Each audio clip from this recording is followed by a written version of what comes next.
मेरे देखने सुनने चाहने वालों को मेरी तरफ से मोहब्बत और सलाम। उम्मीद है कि आप तमाम खैरियत से होंगे। दोस्तों, आज अल्हम्दुलिल्लाह सुम्मा अल्हम्दुलिल्लाह मेलबर्न के अंदर 15 शाबानुल मुकर्रम की रात है। ये बहुत अजमत बड़ी रात है, बड़ी बरकत रात है। इसके लिए आज हम जाएंगे यहाँ के करीबी मस्जिद में और आप लोगों को दिखाऊंगा कि हम यहाँ पर मेलबर्न में रह के किस तरह इस्लामी तमाम रसूमात को अदा करते हैं, किस तरह नवाफिल पढ़ते हैं, किस तरह रोज़े का एहतमाम करते हैं और क्या क्या इबादतें करते हैं। मेरे साथ रहिएगा, आपको बहुत ज़्यादा मज़ा आने वाला है। चलते हैं हम अपनी गाड़ी में और गाड़ी से फिर हम जाएंगे एक लोकेशन में और रास्ते के अंदर भी मैं आपसे बात करता रहूँगा और आपको बताता रहूँगा कि कितना डिस्टेंस है, क्या है। मेरे साथ बने रहिएगा, आपको बहुत ज़्यादा मज़ा आने वाला है। तो अब हम निकल चुके हैं यहाँ से। ये हमारा इलाका है नॉर्दर्न एरिया, तो ये वेस्टर्न नॉर्थर्न सबब है और वेस्ट नॉर्थर्न से हमें जाना है दूसरे नॉर्थ सबब के अंदर। तो हमारे घर से रिजर्वायर है जो तकरीबन 20 मिनट्स का रास्ता है। यहाँ पर जो मसाजिद हैं ये करीब करीब नहीं होती हैं, काफ़ी दूर दूर जाना पड़ता है। आप लोग खुश नसीब हैं जो पाकिस्तान और इंडिया के अंदर रहते हैं, तो उन लोगों के लिए करीब करीब मस्जिदें होती हैं। तो आप लोग हर नमाज के अंदर जा सकते हैं, हर नमाज हर इबादत वहाँ पर बैठ के मस्जिद में अजानें सुन सकते हैं, इबादत कर सकते हैं और सारे मामलात आसानी से कर सकते हैं। मगर हम लोगों के लिए अनफॉर्चुनेटली ये चीज़ यहाँ पे मैसर नहीं है। हमें तकरीबन 20 मिनट 25 मिनट आधा घंटा इसलिए काफ़ी दूर दूर सफ़र करना पड़ता है। तो तकरीबन इस वक्त यहाँ से 20 से 25 किलोमीटर का फासला है जो हम जाएंगे, हाईवे आएगा और फिर हम वहाँ पर जाएंगे। तो ये एक बहुत इम्पॉर्टेंट बात है कि यहाँ पर रहकर भी मुसलमान जो है वो प्रैक्टिसिंग जो मुस्लिम है वो यहाँ पर नमाज़ें पढ़ते हैं, इबादतें करते हैं। और ये चीज़ हम बहुत मिस करते हैं कि हमारे इस मुल्क के अंदर हमें अज़ान की आवाज़ भी सुनाई नहीं देती। तो वो खुश नसीब हैं जो वहाँ पर रहते हैं और उन लोगों को नमाज की लिए पाँचों वक्त बुलाया जाता है। कभी कभी तो ऐसा भी होता है हम सिर्फ जुम्मा ही पढ़ने जाते हैं क्योंकि हमारे घरों के करीब जो है वो मस्जिदें नहीं हैं। तो खुश नसीब हैं। अब आपको रास्ता भी थोड़ा सा दिखाते हैं और फिर वहाँ पहुँचते हैं, फिर आपको वो भी रास्ता दिखाते हैं। हमारे साथ ये पीछे अहमद भाई हैं और ये साथ में हमारे माहिन भाई हैं और जिनके पास ये हमारा मोबाइल शरीफ है ये हमारे काशिफ भाई हैं। आप इनको मेरे साथ वीलॉग के अंदर देखते होंगे अक्सर। तो जी दोस्तों, अब हम पहुंच गए हैं। यहाँ पर ये मस्जिद है, आप पीछे देख सकते हैं। ये पहले साबिका एक चर्च हुआ करता था और अब इसे कन्वर्ट करके मस्जिद बना दिया गया। तो ये मस्जिद में अब हम जाएंगे। आप देख सकते हैं यहाँ पे कितनी सारी गाड़ियाँ, अच्छी खासी लोग वैसे ही ऑलरेडी आए हुए हैं। तो मगरिब की नमाज का वक्त हो गया है। अब हम अंदर जाते हैं, इफ्तारी करते हैं और फिर आपको मस्जिद दिखाते हैं कि कैसे होता है। साथ में रहिए। तो इसके बाद दोस्तों मैंने माना इमामा शरीफ। ये नबी पाक सल्लल्लाहु अलैहि वसल्लम की सुन्नत मुबारक है। इसके बेशुमार फ़ज़ाइल हैं। नमाज़ पढ़ने से बहुत ज़्यादा सवाब मिलता है और मुझे क्योंकि काला इमामा बहुत ज़्यादा पसंद है, ये खुशी की एक अलामत भी है कि फ़तह मक्का के वक्त नबी पाक सल्लल्लाहु अलैहि वसल्लम ने काला ही इमामा शरीफ बांधा था। तो काफ़ी सालों से इमामा बांध रहे हैं, तो देख सकते हैं कि इमामा अब मुकम्मल तौर पर बन चुका है। अब हम आ जाते हैं खाने की तरफ। तो इफ्तारी का देखिए खूबसूरत एहतमाम किया गया है, वेल ऑर्गेनाइज्ड है। और उसके बाद फिर खाने का भी एहतमाम होगा। लोगों ने दुआ करने के बाद अब वो बाहर आ चुके हैं। ये मस्जिद का सहन का एरिया है, यहाँ पर बैठ के इफ्तारी की जाएगी और उसके बाद इंशाअल्लाह ताला नमाज मगरिब का वक्त हो जाएगा और नमाज मगरिब अदा की जाएगी बाजमात। तो जी इफ्तार मुकम्मल करने के बाद नमाज मगरिब पढ़ी गई। उसके बाद जो 6 रकत नवाफिल हैं वो पढ़े गए, सूरह यासीन पढ़ी गई और उसके बाद इज्तिमा ज़िक्र नात हुआ। बच्चों ने जो है ना तिलावत करी और मैंने अल्हम्दुलिल्लाह नात शरीफ पढ़ी।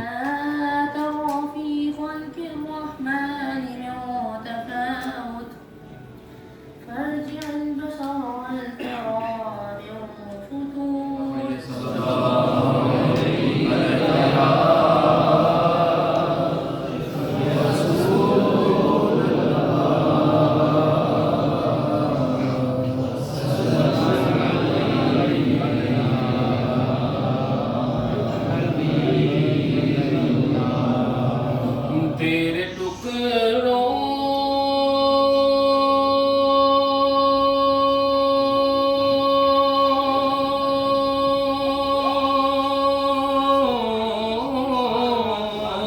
पे पले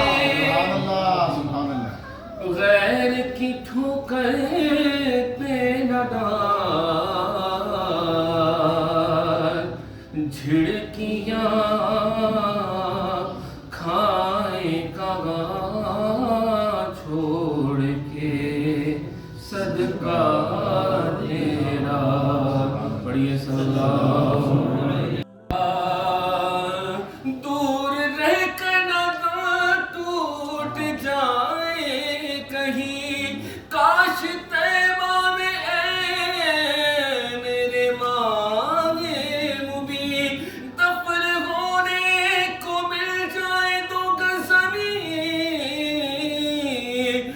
पे कदम करोड़ों दुरूदों सलाम, मुझको भी दरे पाक पे बुलवाइए आका, आका मुझको भी दरे पाक पे बुलवाइए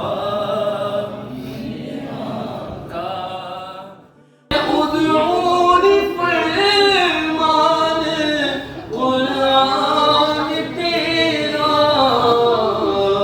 तू सुन ले मेरी इल्तिजा मेरे मौला, तू सुन ले मेरी इल्तिजा मेरे मौला, मुझे मेरे मौला, मुझे एक इंसान बना दे मौला। मुहम्मदिन सल्लल्लाहु अलैहि वसल्लम, नहनु इबादु मुहम्मदिन सल्लल्लाहु अलैहि वसल्लम। अस्सलातु वस्सलामु अलैका या सय्यदी या रसूल अल्लाह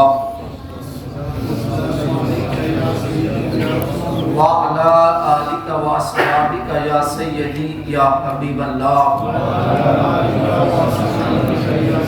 अस्सलातु वस्सलामु अलैका या सय्यदी या नबी अल्लाह व अला आलिका व अस्हाबिका या सय्यदी या नूर अल्लाह। काला काला रसूलुल्लाह सल्लल्लाहु तआला अलैहि वसल्लम, मन सल्ला अलैया सलातन वाहिदतन सल्लल्लाहु तआला अलैहि अशरा सलावातिन। महबूब अलैहिस्सलाम फरमाते हैं, जो बंदा एक मरतबा दुरूद पाक पढ़ता है, अल्लाह उस पर 10 रहमतें नाज़िल फरमाता है। सल्लु अलल हबीब सल्लल्लाहु तआला अला मुहम्मद सल्लल्लाहु। हमारे बीमारों को भी आज शिफा कामिला अजला अता फरमा दे, हमें ज़ाहरी बीमारियों से भी शिफा दे दे। हमारी रूह जो गंदी हो गई, जो बीमार हो गई, मौला करम फरमा इसको भी शिफा अता फरमा दे। हमारे सीनों के गमों को दूर कर दे, हमारे सीनों के दुखों को दूर कर दे। मौला हमें आपस में मोहब्बत करने वाला बना दे। महफिल के इख्तिताम पर जाने महफिल यानी खाने का भी एहतमाम किया गया। जलेबियाँ पाकिस्तानी स्टाइल के अंदर बनाई गई। इसके अलावा कस्टर्ड जो हमारे हरदिल अजीज़ काशिफ भाई बनाकर लाए हुए थे वो भी लाए गए। हमारे शहजाद भाई ने बेहतरीन किस्म का जो है वो लैम का कोरमा बनाया था। मेरे लिए वो चने का बनाकर लाए थे खाना, क्योंकि मैं लैम शॉप से नहीं खाता। अब हम फैज़ान मदीना रिजर्वायर से जो है ना वो हम जा रहे हैं फॉकनर सेमेट्री की तरफ। ये एक सेमेट्री है, ये कब्रिस्तान है। जिस तरह आज की रात जो कब्रिस्तान जाना नबी पाक सल्लल्लाहु अलैहि वसल्लम की सुन्नत मुबारका में से, तो इसी सुन्नत को अदा करने के लिए, अपनी कब्र की याद को ताज़ा करने के लिए कि एक दिन हमने भी मरना है और कब्र में जाना है, तो इसके लिए यहाँ पर एक सेमेट्री है फॉकनर की, हम वहाँ पर जा रहे हैं।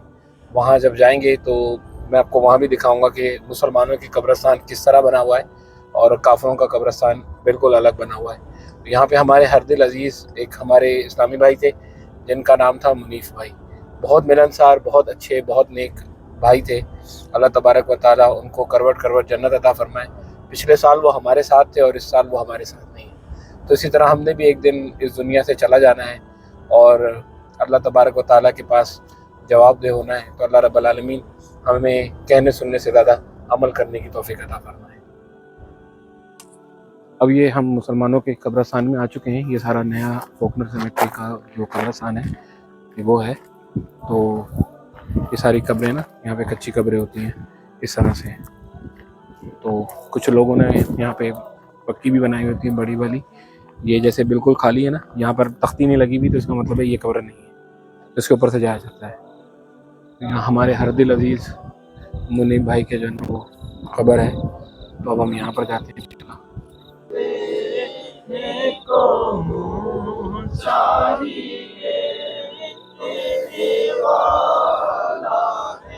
GPS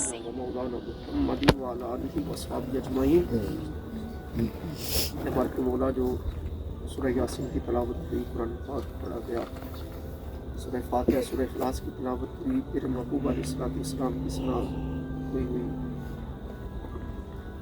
सबको अपनी पाक बारगाह में मंजूर फरमा।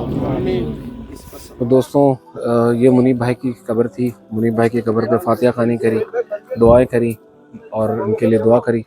अल्लाह करे कि अल्लाह रब्बुल आलमीन इनके सदक़े में हमारी भी बख्शे मग़फ़िरत फरमाए, अपने अज़ीज़ व अक़ारिब को भी दुआओं में याद रखें, मुझे भी याद रखें। इंशाअल्लाह अगली मुलाकात होगी। वस्सलामु अलैकुम व रहमतुल्लाहि व बरकातुहू।